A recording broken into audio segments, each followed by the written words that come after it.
Here with me is the OnePlus Nord 3 and I've been using it for a while now, and here is my review of the device. So if you pre-order the OnePlus Nord 3, it comes with the OnePlus Nord Buds 2R. And putting the buds aside, we have the main event, which is the Nord itself.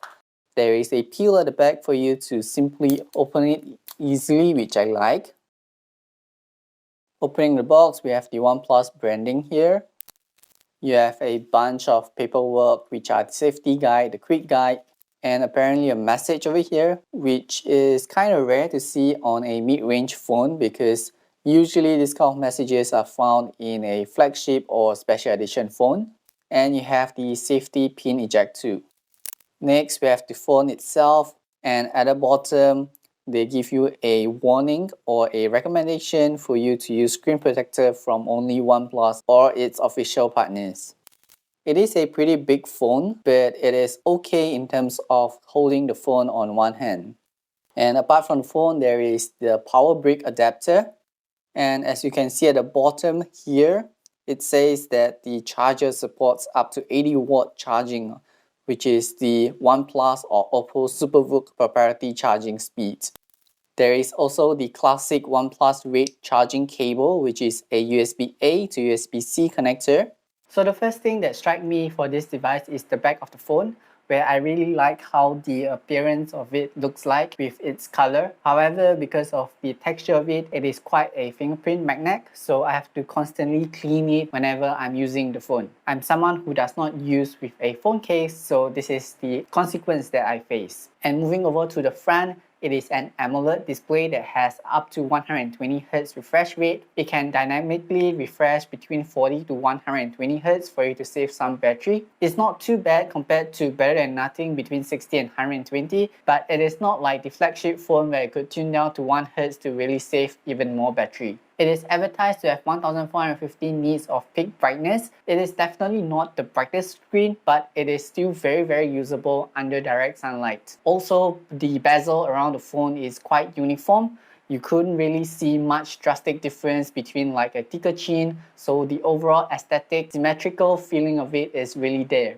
And since we are talking about the appearance of the phone, let's move to the top of the phone where you have an IR blaster. So you could use it to control things like your TV, like your aircon. There is a microphone at the top, and I think this is a speaker at the top with one cutout hole. And at the bottom you have your regular speaker, a USB-C, another microphone, and you have a SIM card tray for you to accept up to 2 SIM cards. On the left side you have the volume rocker, and on the right side you have a power button, as well as the classic alert slider where you could switch between silent, vibrate, or having sound. I feel that the alert slider is a unique or iconic feature since the very first OnePlus phone, and I feel that it is very handy for me to quickly switch to silent mode if there is a need to. There is no expandable storage for this phone, but you have 256 gigs of internal storage, which I feel that it is more than enough. But it is definitely a good thing as opposed to starting with 64 or 128 gigs of internal storage. On top of that, you have 16 gigs of RAM where it allows you to smoothly switch between apps and having them kept at the background.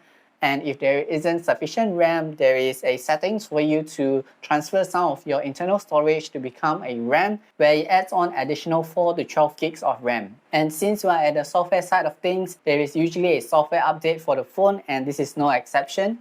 It bumps up the security patch from May to July 2023, which is the latest security patch, and it ships with Android 13, which is the latest Android version, and it skins with the Oxygen OS 13.1. Because of how I have been using an Oppo phone for majority of my time, I feel that the overall experience between Oxygen OS and Color OS is very similar. So the phone is running Dimensity 9000, and I feel that it is a pretty capable chip, at least based on the way I use the phone, which is mainly for social media, for texting, for browsing, and occasional camera usage. So I feel that, at least for me, based on how I use the phone, I am a pretty light to medium user. So the processor and the whole experience of it definitely suits me well. So based on the way I use the phone, anything that can last me up to 2 days of battery life is definitely a good phone.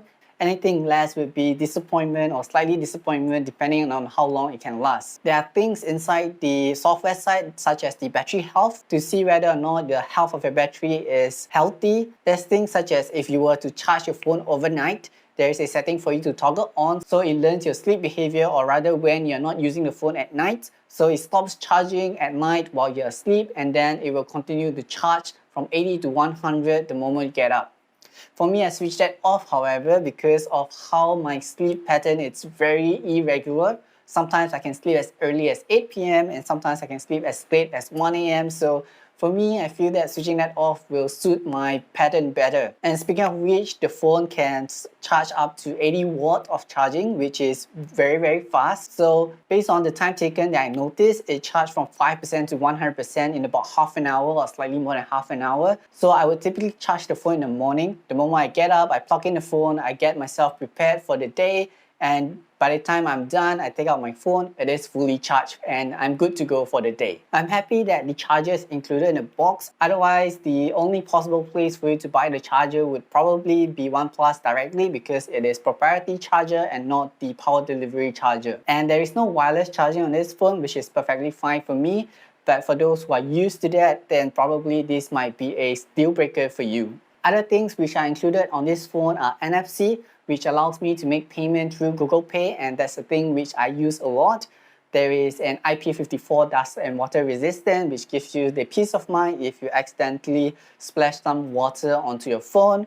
There is a pair of stereo speakers that allows you to enjoy your media experience while using the phone. The way to unlock your phone is through the fingerprint reader or face unlock, which both of them work very fast. And you have the classic OnePlus or Oppo software shortcuts such as double tap to lock the phone, drawing an O for you to go to the camera for quick shortcuts, or V for torchlight, and so on. And speaking about the camera, the phone comes in 3 cameras at the back, which is the main, the ultra wide, and a macro. And there is 1 camera at the front, which is the selfie camera. I feel that all 3 cameras, excluding the macro, does a pretty good job when there is enough light, such as daytime or even like indoor lighting. When it comes to nighttime, the main camera still holds pretty well. The ultra wide camera is a little lacking, and the selfie cameras is kinda okay. As for the macro camera, it is a 2 megapixel macro camera, which I feel that it is very underwhelming. So the main camera is defaulted at 1080 at 30 fps, and I feel that the footage is rather stable. You can shoot up to 4K 60, which is less stable as compared to the 1080 version, as you could see the steps that I'm walking. As for the ultra wide camera, it is limited to 1080p at 30 fps. There is no even 60 fps for this. No 4K as it is limited to 8 megapixel only. For the front-facing camera, it is limited to 1080p at 30 fps, similar to the ultra-wide camera. However, it is not as stable compared to the ultra-wide camera. There is the option for a super steady mode for the front-facing camera. However, it is more cropped in.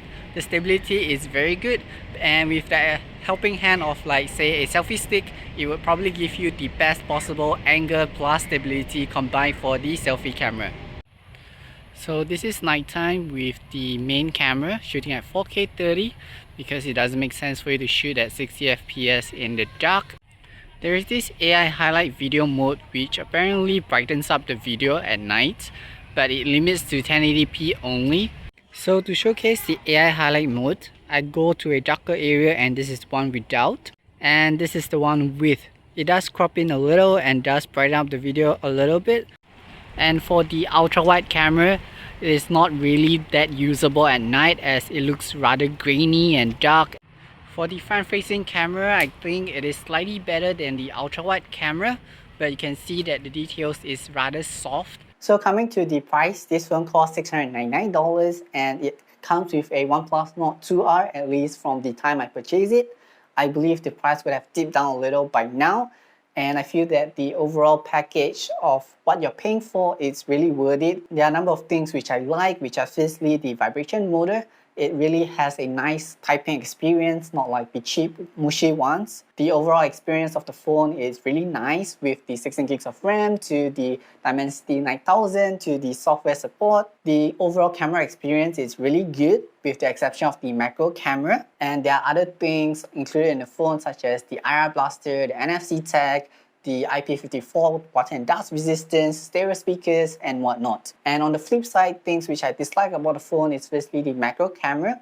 It is very underwhelming, and I hope that it could be replaced with something else, whether it is reducing the price or putting more battery or whatnot. The 4K footage of the camera is apparently not as stable as opposed to the 1080 version, but it is not too bad in my opinion because there is still some form of stability, just not as good as the 1080 version. Probably to nitpick a little is the back of the phone, which is kind of like a fingerprint magnet. I'm someone who uses the phone without a case, so it is just my personal opinion. I feel that majority of the people would probably slap a case on it. And you're wondering if there is an alternative color to the phone. There is another one which is the grey color version, but it's not available here. So misty green is the only option that I have, and I feel that the color is not too bad in my opinion. So if you enjoyed this video, do give it a like, do comment down if you have any opinions, and do subscribe for future videos like this.